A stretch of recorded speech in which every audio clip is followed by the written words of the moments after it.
Carole Couturier, bonsoir. Bonsoir. Vous êtes la présidente de l'ARPAP. Votre association a pour but d'améliorer la loi relative aux chiens errants. Un mot d'abord sur la mort de cette tortue. Pour vous, elle aurait pu être évitée ?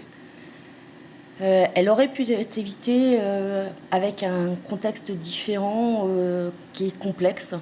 L'entretien du jardin, pourquoi ces chiens étaient dans le jardin, comment ils ont pu passer l'enclos des tortues. Je pense qu'il y a une enquête, puisque j'ai cru comprendre que le ministère avait porté plainte. Il faudra qu'on sache un petit peu après l'enquête ce qui s'est réellement passé. Mais oui, ça aurait pu être évité. En tout cas, les chiens errants, c'est un problème en Polynésie. Vous avez rencontré récemment Édouard Fritsch. Il est question de modifier la loi et de trouver des solutions aux problèmes de ces chiens errants. Il faut d'ailleurs faire la différence entre chien errant et chien divagant. Oui. Alors, quelle est la différence ? Chien errant, c'est un chien qui n'a pas de maître et qu'on trouve dans la rue, soit parce que son maître l'a abandonné ou il est né dans la rue. Un chien divagant, c'est il traîne dans la rue, mais il a des maîtres.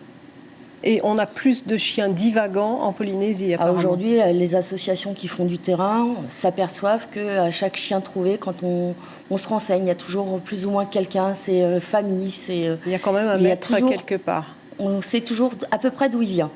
On estime à peu près à 75% des chiens qui sont dans la rue sur Tahiti, je ne parle pas des autres îles, mais sur Tahiti, qui sont plus des chiens divagants que des chiens errants. D'où le problème qui se pose entre l'euthanasie et la stérilisation de tous ces chiens ? Alors, il n'y a pas stérilisation contre euthanasie. C'est très complexe. La stérilisation, on est tous pour, nous les associations, parce qu'on en a marre de ramasser les chiens dans la rue, mais aussi les chats. Je ne différencie pas les chiens des chats. Malheureusement, l'euthanasie, pour certains chiens errants qui s'avéreraient dangereux, peut être prise en compte. Mais quid des chiens errants qui, eux, pourraient trouver une famille ?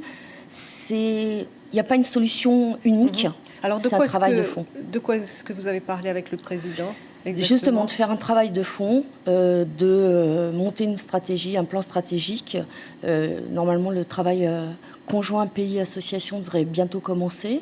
Il y a déjà une réunion interne aux instances du pays pour s'organiser et vraiment avoir un vrai plan stratégique, mais sur du long terme.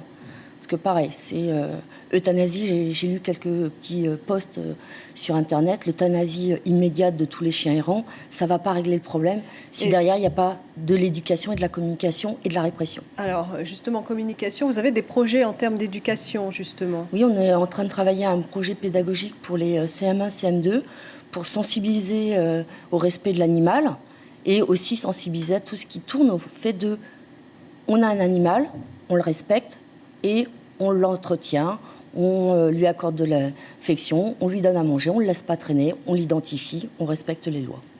Carole Couturier, merci d'avoir accepté.